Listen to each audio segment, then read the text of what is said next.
I'm Katrina, and this is So and Tare, and we do a whole lot of things here. This is a homesteading channel, span the topics from food forest, gardening, foraging, raising animals, doing projects around the house, doing some build projects. There's a whole bunch of things we talk about on this channel. And sometimes, rarely, there is a topic which I know not everybody will appreciate. And today is one of them. So if you are here for the gardening and the food forest and the building things, and you are not here for the raising animals for food, this video is not for you. I am completely fine with you guys picking and choosing which videos you want and all of that. I will tell you right now, we are going to be talking about the psychology behind raising your own meat.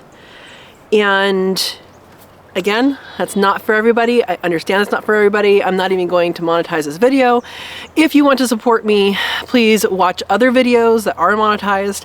And there's all sorts of information about all these categories I mentioned before. So if this video is not for you, I'm going to give you a minute to unclick the video. Give it a like anyway if you like my other content, right? Make sure this spreads around. And go watch another video. So Tuesday's video was about food forest. So if you haven't seen that one yet and you're not going to watch this one, go ahead and watch Tuesday's video. I'll give you a minute while I move these rabbits. I'll show you how easy they are to move, and I'll come back and talk with you guys. Hi, Bunny. You ready? You ready?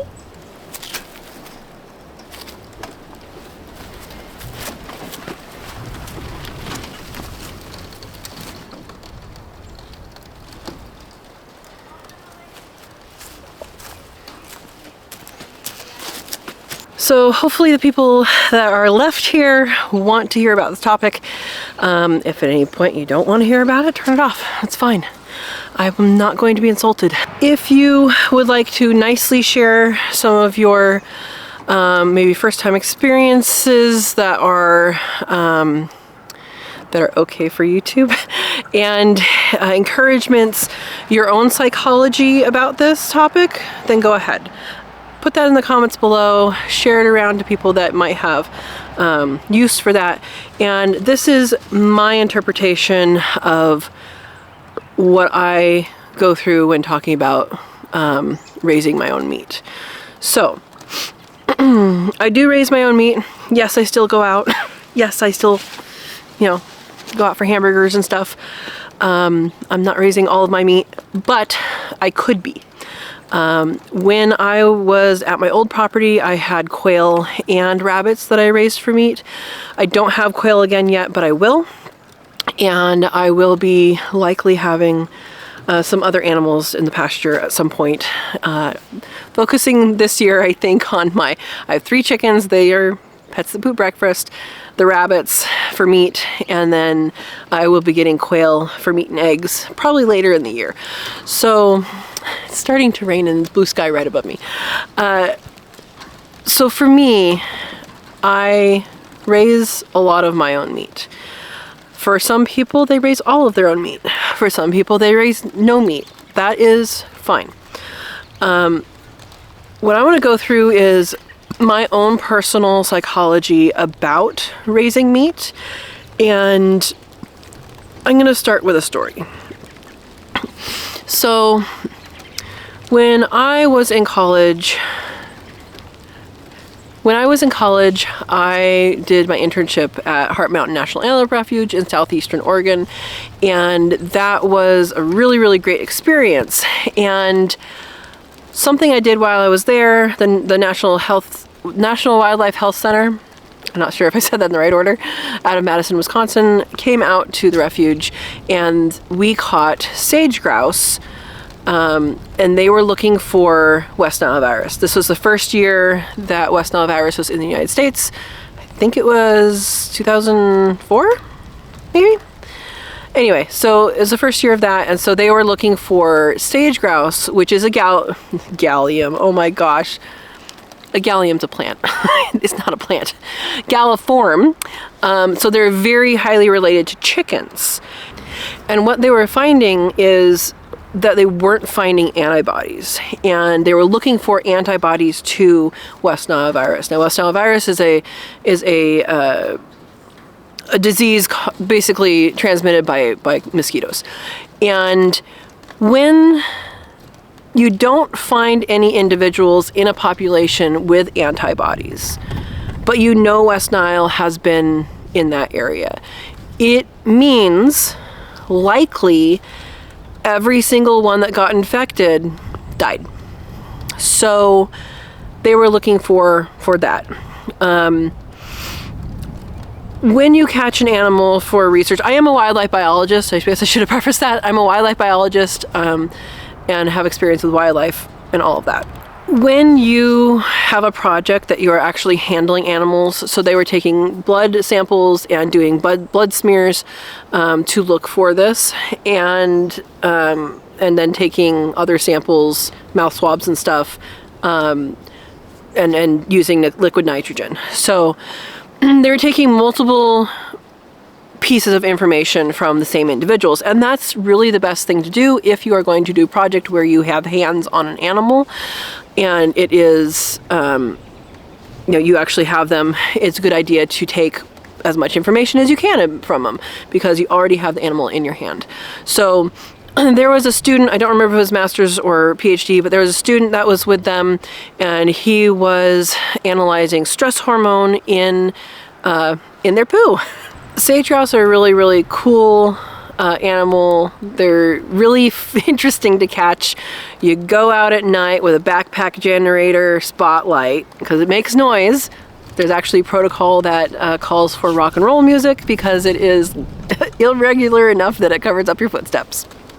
Science, guys.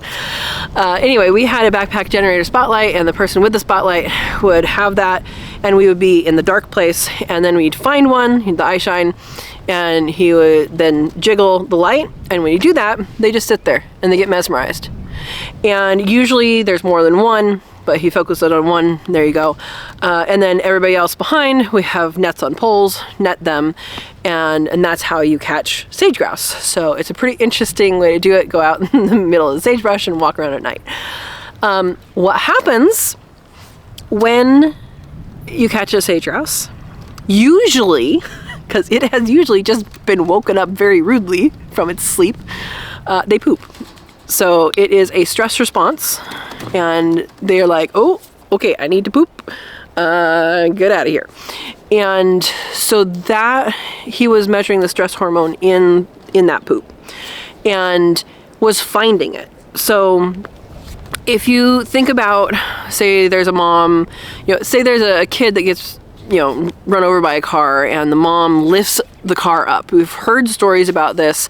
We've heard, superhuman strength stories. Every once in a while, you'll hear a story about it. And so that's a fight or flight response. In this case, it was a poop and flight response. That hormone, those hormones go into the poop immediately. So when I realized that, I realized it goes into the muscle immediately. If you think about, again, the mom who lifts the car up, on any other given day, without that stress-induced condition, that person would not be able to lift up a car at all, right? But then they're able to do it when they have that stress. So in that case, stress can be a good thing. It can amplify your reactions, but it does also say that you are, redtails. Sorry, red-tail hawks above me. Hi guys, chasing away a juvenile, well, a young vulture. That's not a vulture. Is that an eagle? I have a young golden eagle. I don't know why I thought it was a vulture. Sorry, we are distracted. Wildlife biologist, homesteader. There we go. All right. So when you have a hormonal response that is that quick, it goes into the muscles immediately. And it has to. Think about any of the stressors out in nature. That hormone has to be that boost that you need to get out of that situation or to fight the intruder, right? It has to go into the muscle quickly in order for, life to continue. And so my experience with that's really when I kind of internalized that this was an actual thing that went beyond just fight or flight. Because when you learn it in school, we learn fight or flight. We don't really learn like exactly the physiology that happens along with that. And I mean, I still don't know exactly like all these things. There's multiple hormones that we call stress hormones. Adrenaline is one of them. Cortisol is another. I don't know if there's other ones or not, but the point is, it happens very quickly. And if it happens very quickly, it gets in the meat very quickly. And I started thinking, well, what does that mean for the meat we eat? So when I process my animals, I try to make sure that they don't know what's coming. I try to not let them see the one before. I try to do things quickly and swiftly. So number one, they're not suffering. And number two, that we aren't inducing that hormone response into the meat. Every once in a while, if I'm processing a rabbit, it will be like, wait, something's going on. And it'll do a scream, not because it's, I think because it's scared, honestly. Doesn't happen very often, but it happens. And if that's the case, I put it back and I'm like, we're going to do you later. And I think I wait long enough that it goes out of the muscle, but I don't know what that actual time period is. The psychology I have with this is I should provide the animals a good raising, a good environment. You guys saw how all these guys, they're out here pastured rabbits. They get moved a few times a day and they love the grass. They know when I'm coming. They're like, oh, where are you going to be moved? And then they get moved and there you go. Now this is going to be the future location of an expanded garden. So I'm also fertilizing the area at the same time, which is always good. So I want my animals happy. I want them healthy. And I want that just because I want that, but then also because I don't want the alternate to affect the meat. Now, I'm not a physiologist. I'm not a nutritionist. I don't actually know how eating meat with those extra stress hormones in it affects someone, but I can imagine that it would. And I've heard of people who have hunted or who have eaten roadkill that had it wasn't a swift ending. And they say that they have seen an adrenaline layer. And that's the layer right on top of the meat, which is like silver, like reflective, and not like silver, but reflective, and that there are some things hunters can do to try and get that out. I've heard soak in salt water. I've heard soak in milk. I don't know. I have never done that. I've never experienced that, but